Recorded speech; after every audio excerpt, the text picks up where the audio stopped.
रात के 2 बजे मुंबई की सड़कों पर सन्नाटा पसरा हुआ था। हवा भी जैसे डर के मारे धीरे चल रही थी। लेकिन इसी खामोशी के बीच एक नाम ऐसा था जिससे पूरा शहर कांपता था।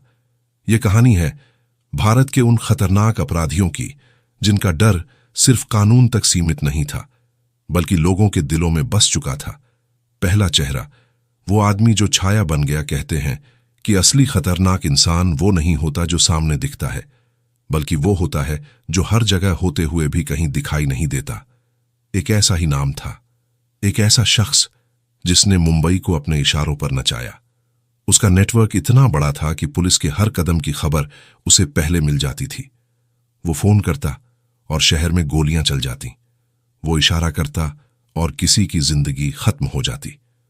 लोग कहते थे उससे दुश्मनी लेने का मतलब है खुद अपनी मौत को बुलाना। उसका चेहरा शायद ही किसी ने साफ देखा था, लेकिन उसका डर हर किसी ने महसूस किया था। दूसरा चेहरा, दिन में शरीफ, रात में शैतान। अब कहानी बदलती है और हम पहुंचते हैं एक छोटे शहर में।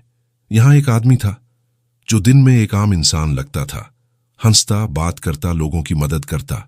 लेकिन रात होते ही वो एक खौफनाक रूप ले लेता। उसने ऐसे अपराध किए जो सुनकर लोगों की रूह कांप जाए। सबसे खतरनाक बात, किसी को शक तक नहीं हुआ।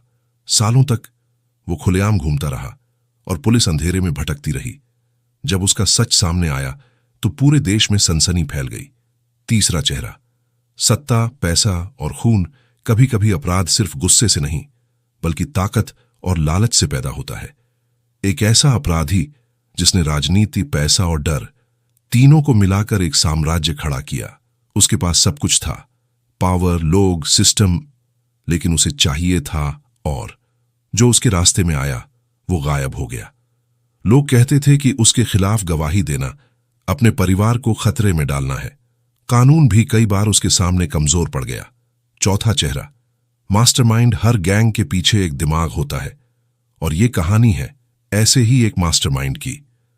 वो खुद कभी सामने नहीं आया, लेकिन हर प्लान उसी का होता था। उसने ऐसी प्लानिंग की कि पुलिस भी कई बार चकरा गई। उसका हर कदम सोचा समझा होता था, किसे कब हटाना है, किसे कब इस्तेमाल करना है। वो लोगों को मोहरे की तरह इस्तेमाल करता था। और सबसे खतरनाक बात, उसे किसी की जान की कोई कीमत नहीं थी। असली सवाल, क्या ये लोग पैदा होते हैं या बनते हैं? अब सवाल ये उठता है, क्या कोई इंसान जन्म से ही अपराधी होता है या फिर हालात, समाज और लालच उसे ऐसा बना देते हैं? हर कहानी के पीछे एक शुरुआत होती है, एक दर्द, एक नफरत या एक गलत फैसला। लेकिन एक बार जब कोई इस रास्ते पर चल पड़ता है तो वापसी बहुत मुश्किल हो जाती है। डर जो आज भी जिंदा है, इनमें से कई अपराधी अब इस दुनिया में नहीं हैं, कुछ जेल में हैं, लेकिन उनका डर, उनकी कहानियां आज भी जिंदा हैं। मुंबई की वो रातें, छोटे शहरों की वो खामोशी आज भी उन किस्सों को याद करती हैं। आखिरी सच, अपराध की दुनिया में शुरुआत आसान होती है, लेकिन अंत हमेशा दर्दनाक होता है। जो लोग खुद को भगवान समझने लगते हैं वो एक दिन मिट्टी में मिल जाते हैं, लेकिन पीछे छोड़ जाते हैं डर, खौफ और ऐसी कहानियां जो कभी खत्म नहीं होती। अगर आपको ये कहानी पसंद आई तो वीडियो को लाइक करें और ऐसे ही सच्ची और खतरनाक कहानियों के लिए चैनल को सब्सक्राइब करें, क्योंकि अगली कहानी और भी ज्यादा डरावनी हो सकती है।